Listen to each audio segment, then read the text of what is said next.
In the small town of Ashford, the rain had been falling for 3 days straight, soaking everything in a gloom that felt almost deliberate. The streets were empty, the houses shuttered, and the air smelled of damp earth and something faintly metallic like blood. At the town's center stood a crumbling Victorian house, its windows dark, its walls scarred by time. Few people dared to walk past it, and those who did whispered prayers under their breath. For inside the house lived Clara Whitmore, a woman whose beauty was once the pride of Ashford, but whose presence now cast a shadow that no one could explain. Clara hadn't always been feared. She was a teacher, kind and gentle, with a voice that could soothe the most restless children. But after her husband died in a car accident, something inside her began to change. At first, it was just grief natural, expected. Then came the whispers. Neighbors claimed they heard Clara speaking to someone late at night, even though she lived alone. The voice that answered her was deep, guttural, and utterly inhuman. Clara's nightmares started soon after the funeral. She would dream of a figure standing at the foot of her bed, its face hidden in shadow, its eyes glowing with a faint red light. It never moved, never spoke, but every morning she woke up with fresh scratches on her arms and dark bruises on her legs. She tried to dismiss them as sleepwalking injuries, something her mind was doing to cope. But when she found her husband's photograph lying on the kitchen floor, its edges burned and blackened, she knew something else was happening. The townsfolk noticed her decline. Her once bright eyes grew hollow and sunken. Her skin turned pale and translucent. Children started whispering that she smelled of smoke and sulfur. Adults learned to avoid her gaze because when Clara looked at you, it felt like she could see the darkest parts of your soul, the secrets you tried to keep hidden even from yourself. Her home, once a place of warmth, became a fortress of silence and shadows. One stormy night, Clara woke to find herself standing in front of her bedroom mirror. But her reflection wasn't mimicking her movements. Instead, it smiled when she did not, its head tilting at unnatural, impossible angles. "Why are you here?" Clara whispered, her voice trembling. The reflection's lips moved, but the voice came from behind her, a cold whisper in the dark room. "To remind you," it said, "that grief is only the doorway. I am what waits beyond." Clara tried to scream, but no sound left her throat. Her body convulsed, her eyes rolled back into her head, and when she finally awoke, hours had passed. The mirror was shattered into 1,000 pieces, and her hands were covered in blood. From that night forward, Clara was no longer alone. The demon had found its vessel. The entity that now shared Clara's body fed on her sorrow, twisting it into a simmering rage. She began to hear its commands soft at first, like a faint echo in her mind, then louder and more insistent until they drowned out her own thoughts. "Burn the past," it whispered, "break the ties that hold you here." And then, the most chilling command of all, "Let me in," Clara obeyed. She destroyed her husband's belongings, tearing pages from her old diaries, locking herself inside the decaying house. When concerned neighbors knocked on her door, she would answer with a smile that was too wide, showing teeth that seemed as sharp. A new, disturbing pattern began to emerge. Animals started dying near her property. Cats, dogs, even birds fell from the sky. Their bodies were found mutilated, their eyes missing.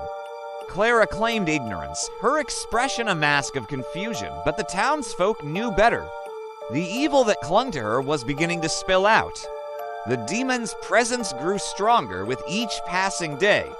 Clara's voice deepened, her laughter echoing with an unnatural resonance that sent shivers down the spine. Her own shadow became a traitor, no longer matching her movements. At times, it would stretch across the walls, twisting into grotesque shapes that clawed and writhed in the dim light. One evening, a small group of townspeople, fueled by fear and desperation, gathered outside her home. They carried torches and farm tools, demanding answers. Clara stepped onto the porch, her eyes glowing faintly red in the twilight. "You fear me," she said, and her voice was a terrifying layer of her own and something else, something ancient and cruel. "But it is not me you should fear. It is what I carry." The crowd scattered in terror, their courage dissolving into primal fear. But one young boy, frozen in place, remained behind.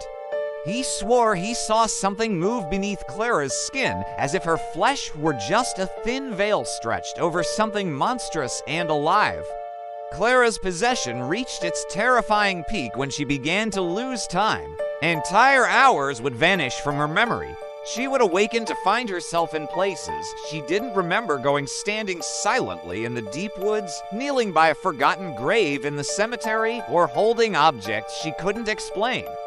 One morning, she came to her senses and discovered a knife in her hand, its blade dripping with blood that wasn't her own. She dropped it in horror, a scream catching in her throat, but the demon only laughed inside her mind. "You are mine," it hissed. "Every breath you take belongs to me now." Clara fought back with what little strength she had left. She prayed, she screamed, she begged for release from this waking nightmare. But the more she resisted, the stronger the demon became, drawing power from her struggle. It was a war for her soul, and she was losing. Desperate and broken, Clara sought help from Father Matthews, the town's elderly priest. He was a man of faith, but his hands trembled as he agreed to perform an exorcism. The ritual began at the stroke of midnight. Candles flickered, casting long, dancing shadows across the room. Clara writhed on the floor, her voice shifting horribly between her own terrified sobs and the demon's guttural roars. "You cannot cast me out, old man," the demon bellowed through her lips. She invited me in.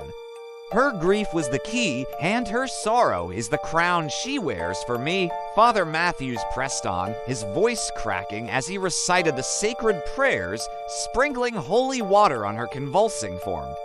Clara screamed, a sound of pure agony, her body contorting in ways that defied anatomy, dark blood weeping from her eyes. For a fleeting moment, it seemed the demon was weakening.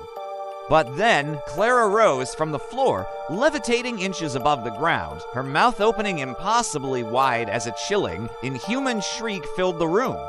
The candles extinguished all at once, plunging them into absolute darkness. The priest fled in terror. Clara was left alone, her body trembling, her soul fractured beyond repair. After that night, Clara no longer fought, she surrendered. The demon filled her completely, erasing the last vestiges of her humanity like a wave washing away footprints in the sand. Her laughter began to echo through the empty streets of Ashford, a sound so full of malice that it was said to make even the bravest men weep. Windows in vacant houses shattered for no reason, doors slammed in the wind, and the air grew permanently heavy with the stench of sulfur. Ashford became a ghost town. Families fled, shops closed, and an oppressive silence reigned. Only Clara remained. She walked the streets at night, a solitary figure in the darkness, her eyes glowing red, her shadows stretching endlessly behind her, a monstrous silhouette against the moonlight. Years later, travelers who dared to pass through the ruins of Ashford would tell stories. They spoke of a beautiful, pale woman in a black dress, standing at the edge of the road. They said her eyes burned like red coals, her smile was too wide, and her voice carried 1,000 whispers on the wind. They said she looked wrong like a painting that moved when you weren't looking. They said her name was Clara Whitmore. And they said the demon inside her was still hungry. Thank you for watching. If you enjoyed this story, don't forget to like and subscribe for more tales from the shadows.